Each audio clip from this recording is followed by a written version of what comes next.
Welcome one and all. I'm Victoria, the automaton. Welcome to the new Steamhead video that shows just what is possible if your watchword is tenacity. Finally, after many moons, I have synthesized live voice using the amazing Teensy and its audio board. You can Google it, whatever that means. It's very like an Arduino, but rather than completing 16 million calculations a second, it performs 600 million calculations a second, far exceeding the ability of the calculator personnel in Victorian times. This allows manipulation of my voice in all sorts of amazing ways whilst you are listening. Steamhead obviously wasn't happy with the previous version, so he spent many a long hour learning how to use the Teensy. Unlike one's previous live voice, which used discrete components, I now have the full range of distortion, hisses, crackles and pops, and most amazingly, wow and flutter. The Teensy and its audio board enables my voice, or indeed any voice, to sound like a phonograph recording whilst speaking. Employment of its amazing range of filters and audio effects allows me to sound as though my voice was recorded on a wax disc. As well as allowing one to sound like a proper automaton, the Teensy will enable all steampunk enthusiasts, from puppeteers to on-stage performers, to have the correct voice. So much potential. Enough of my own personal experience. Keep watching to find out how to achieve this audio miracle. Given his age, Steamhead obviously found the experience to be very challenging. Welcome back. I don't know where I am in the video. I've got so many video recordings made, but finally, having achieved my goal, I am going to get round to editing it all together. So this is where we're up to present day. Just to bring a bit of realism to it, I've reconnected the Arduino Mega, and that currently is working her eyes and eyelids on a purely random basis. And there's the wonderful Teensy that is taking a live recording from my wife, who kindly read the script, and is stored on an SD card, so could be recorded by customers or whatever. And the Teensy, which is hidden away underneath the Teensy audio board here, is working live to add hiss, crackle and pop and a multitude of other filters to get her to sound far, far more realistically like a wax recording. That's really exciting, because in addition from this, the Teensy being able to read files off an SD card, you can also connect a microphone, so it would be possible to have it working live. So much potential. It's really exciting. Having finally got the Teensy working how I want, I'll show you the filter system that I ended up using to achieve her voice. This is the sketch as it stands, the Teensy sketch. As you can see, it's number 8. So I've slowly developed it. First of all, you have a few including libraries. Then this is the code that's automatically created by the Teensy Audio Filter Designer software, which is brilliant. You design it, copy, paste it into your sketch, and then you set the filters and the mixers and the frequencies and all sorts of other bits how you want it to be. And then basically this one, because the Teensy is only doing her voice, it basically every 24 frames per second, I'm not sure, every 24 somethings or others. Again, I got that function from one of the Teensy tutorials. It uses a different library which has a peak detection thing. That was this library, include peak detection. If you Google it, you'll find it for the Arduino or indeed Teensy. So on a regular basis, it checks to see, read the peak detection data, and if it's above a certain threshold, it sets Victoria's mouth to open, and if not, to closed. Sorry about the focus, but it's difficult to stop this or to allow this to focus on the screen. So that's what that bit does. And then the only other thing it does while it's actually playing the audio file is it varies something called granular, which is you can change the speed of a recording or audio signal, and it uses a sine wave, so it sort of simulates the way an LP or some sort of wax disc rotates and varies in speed on a regular basis. And that was pretty easy to do as well. It's just amazing. So she speeds up and slows down by not very much, but it's enough just to give the right effect. There's the lovely Teensy. Teensy. Now the Teensy works on 3.3 volts. The Arduino works on 5 volts. You can run a Teensy from 5 volts because it's got an internal built-in voltage regulator, but it means that the output mustn't be connected anyway to 5 volts. So what I did in the end, after a little bit more research and things, in order to control the very large currents, I think it's about 380 milliamps to work her mouth solenoid, I found the best way to do that, to achieve that, was with an opto-isolator. Opto-isolators are amazing. They're a little integrated circuit style package, but inside they've got an infrared LED one side and an opto transistor the other side. So it completely isolated. In medical equipment they use them a lot because there isn't an actual physical gap between the patient and any sort of high voltage electricity. So the output, one of the outputs from the Teensy, basically switches the LED on and off through an appropriate resistor, which I think is 1K actually in this case, and that was enough to allow it to switch the LED on and off inside, but also to limit the current so that no damage occurred. So this side is all 3.3 volts. The other side, however, has a supply from the power supply 5 volts, and the switching transistor this side then also switches the MOSFET here, which handles all the current for the solenoid. So that's a completely separate part of the circuit. The only common thing is ground, is 0 volts, and that's all connected together. So it just makes life easier, basically. So that's how I achieved that. It's so exciting. Now I will show you some other video bits and pieces about how to start using the Teensy. As always, it seems really difficult and complicated to start with, but then once you become familiar with it, and I think I started on this about 3, 4, 5 days ago, and I've been working through the tutorial and solving problems as I've gone, but now I'm really quite confident that I know what I'm doing, at least to a very, very basic degree. Enough anyway, as you know, everything I do is on a need-to-know basis. So, you know, I've learnt to know all I need to do to be able to get this audio working. So exciting. Live audio processing. It's brilliant, and it does so much more besides. I will show you the filter arrangement that I ended up with. The nice thing about the Teensy filter software is that you can work backwards. This is what it generated. So if I select all that, like so, Control C, so that's selected out of the sketch. Then, so in fact it's called Audio System Design Tool for Teensy Audio Library. So you can import something. So I can click there, Control V, and go OK. It will then import my design, how I've arranged the different filters and bits and pieces.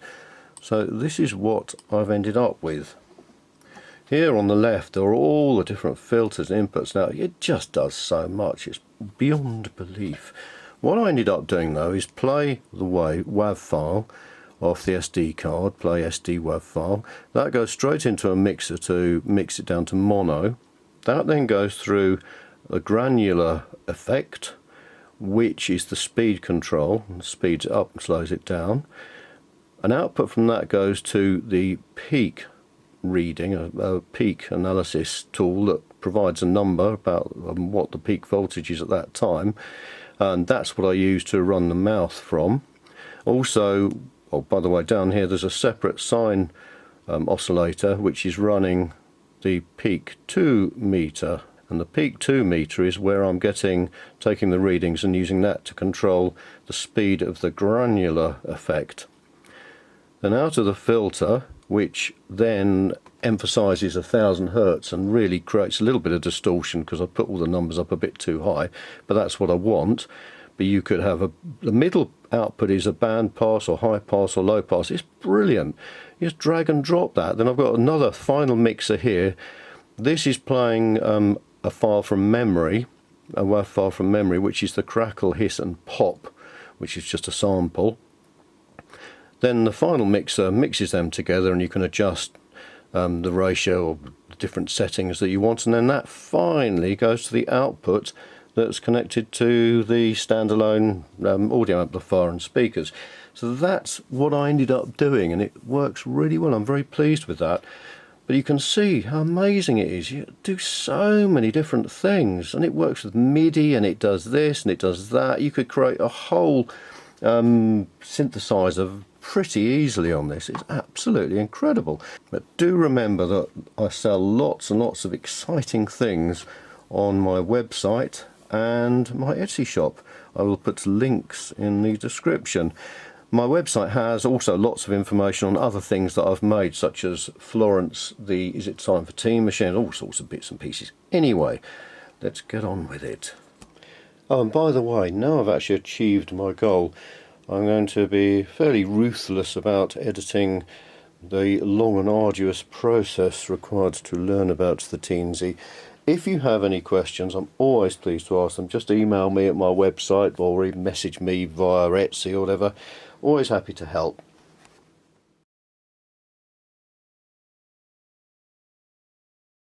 Welcome back on this momentous occasion, dear friends, where I'm going to start fiddling around with the Teensy in order to try and achieve some really complicated sound effects. Very exciting.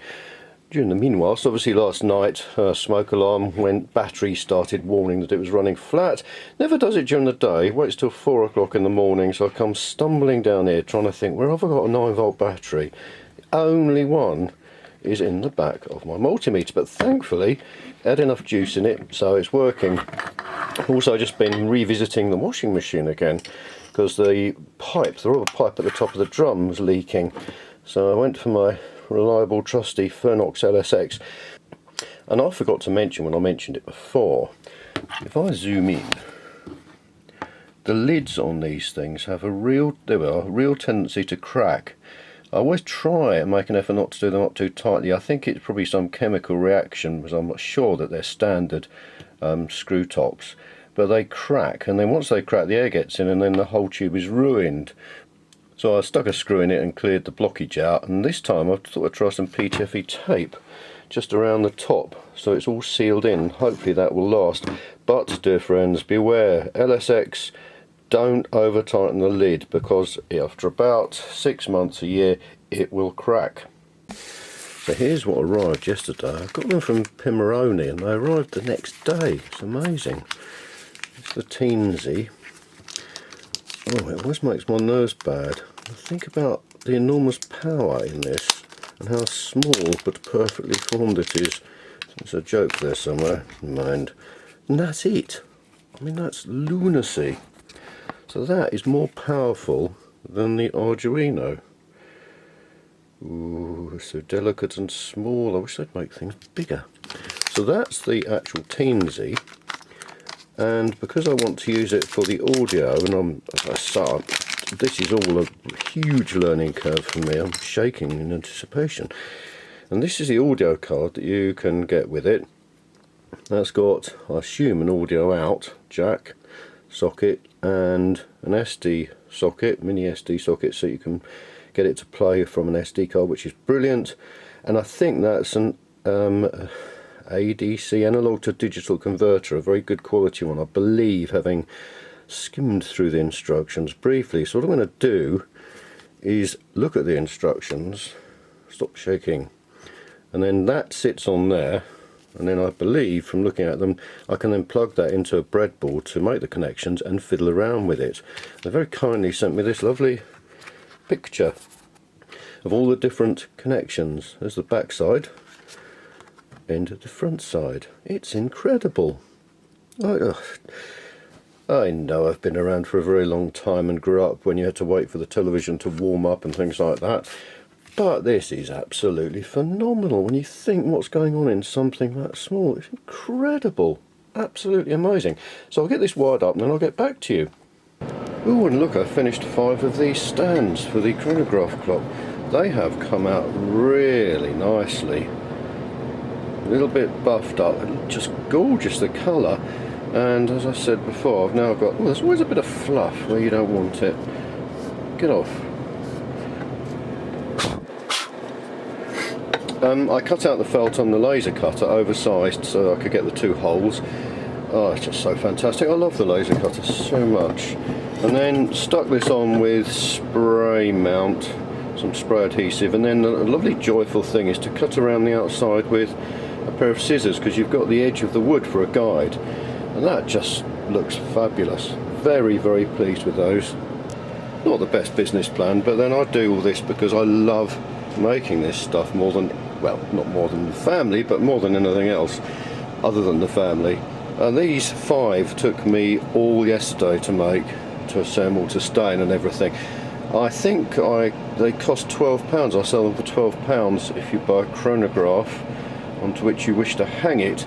So that's not a very good business model really. A whole day's work for £60.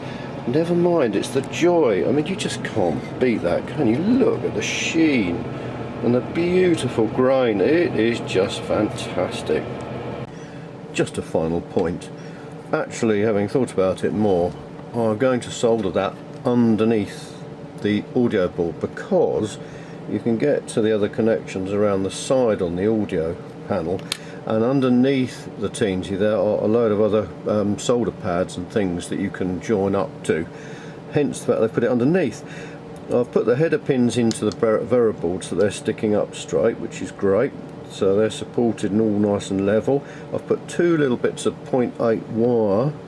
I'm checking that this is pin 0 here, that's pin 0 there. So now when I sit this on top, there's a nice gap between it and the Teensy beneath it. Also the header pins, the tops just poke out a little bit. All these holes are gold plated right the way through, so with sufficient heat and solder they will solder absolutely perfectly. So I will get on and do that.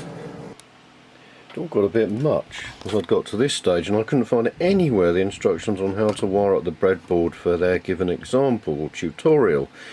So I had to go and have a little sleep. I think that was more due to the hunting around for a 9-volt battery at 4 o'clock this morning. I've come back fully refreshed. I've connected the amplified speakers, as it says, I'm following the tutorial, PDF tutorial, into the output jack, the headphone jack, and I have plugged this. There's nothing else connected to this at all, it's just sitting there. And I've connected that to the computer, the laptop, and I am currently, it has just finished verifying the first sketch. It's uploading. Oh, it's nerve-wracking. Uploading. Done uploading. Oh! Ooh! Oh, it makes me so happy when things like this work. Look at that. Well, you can't see sound waves, but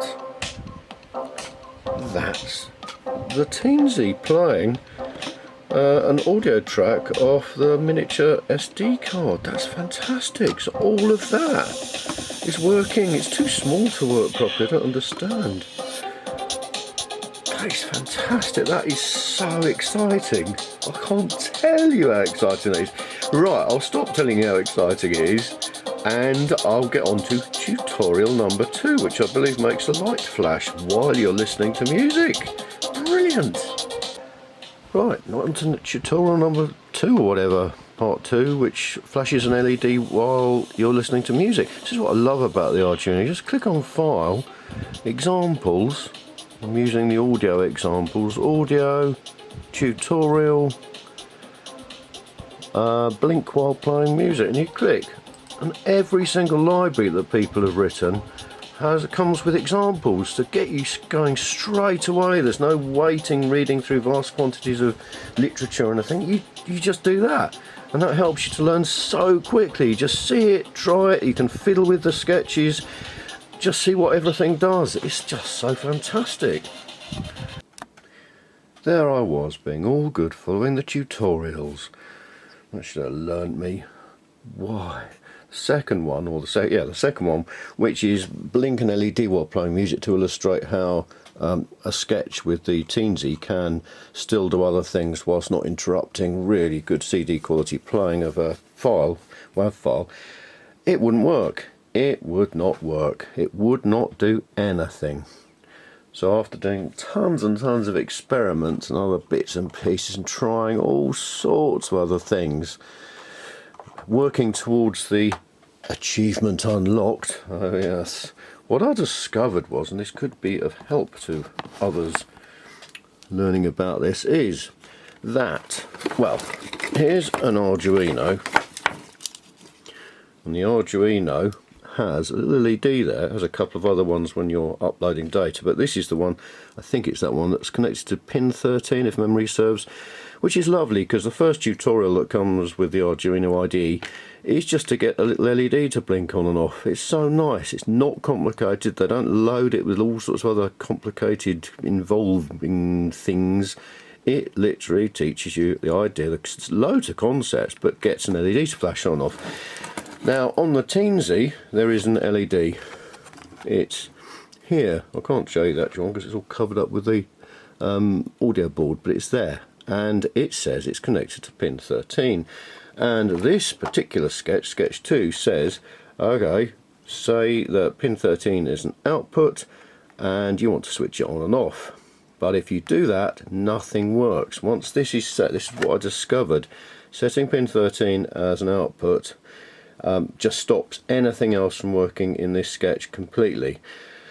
I should have looked at these a bit, but you know, you put your faith in some instructions and a tutorial, which sounds very posh and must be good, and you don't think they've made a mistake, but they have. This SPI port, this pale green colour, which is a sort of serial communication library, which it needs to communicate with the audio board. If you look at there, the key, the pin 10 is CS, I can't remember what that stands for, 11 is MOSI, MISO, and pin 13 is S clock, SCK. It doesn't, this pin 13 isn't actually connected to the soundboard, but if you set this as an output, it then screws up the SPI communication. It doesn't work. So what I did in the end, and I was very pleased to sort this out, because as I say, it's just small and perfectly formed. It's a bit nerve-wracking adding things to it, but in the end I found 0 volts, put an LED and did some experiments and found that pin 16, which I think pin 16, set that as an output and it all works. So if I plug this into the USB to power it, there we are. So there's the flashing LED and it's playing music, as you can hear. So that's great. So I have now unblocked my achievement section 1 and I've learnt some other bits and pieces. So now what I'm going to do is simply move straight on. I'm not going to bother with anything else.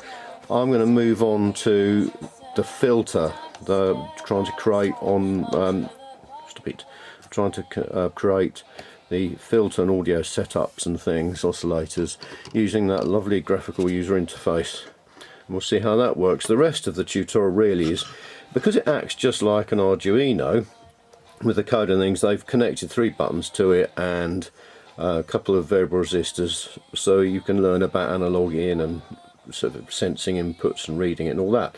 But I know about that, famous last words, so I'm going to jump on to that now. This is what you need for the first example of this part, which is the audio system design tool for Teensy Audio Library, which is fantastic. It allows you to drag things, and if memory serves, I need an output, and information on everything pops up when you select something, and I need a way of playing a WAV file on off the SD card. So there's that.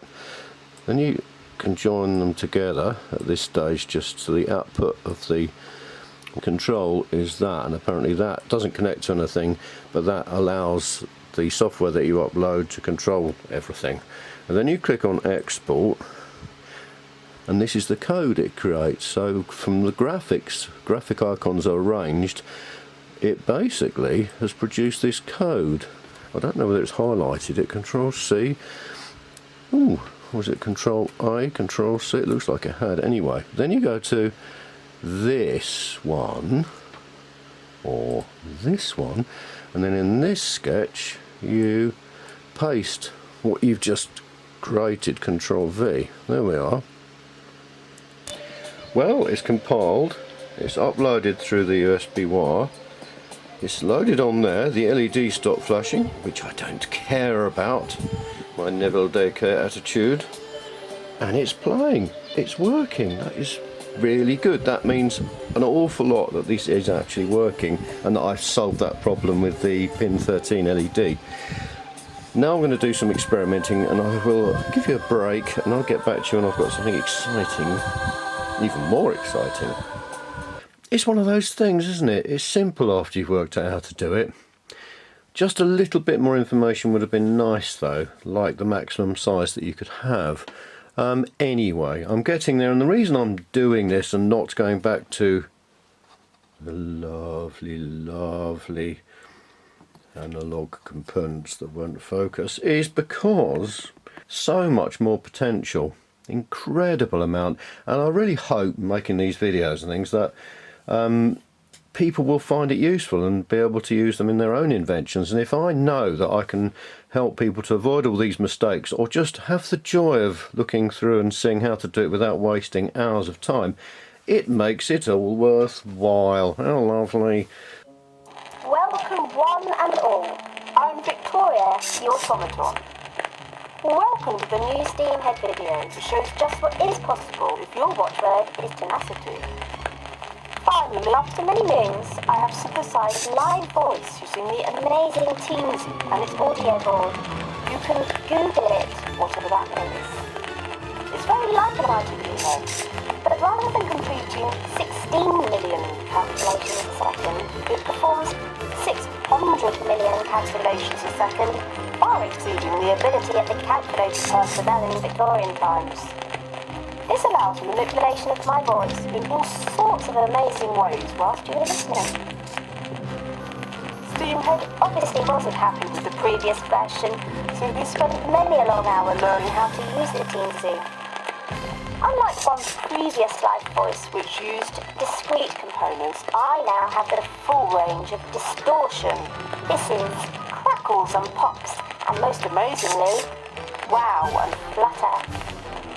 The Teensy and its audio board enables my voice, or indeed any voice, to sound like a phonograph recording whilst speaking. Employment of its amazing range of filters and audio effects allows me to sound as though my voice was recorded on a wax disc. As well as allowing one to sound like a proper automaton, the Teensy will enable all steampunk enthusiasts, from puppeteers to on-stage performers, to have the correct voice. So much potential.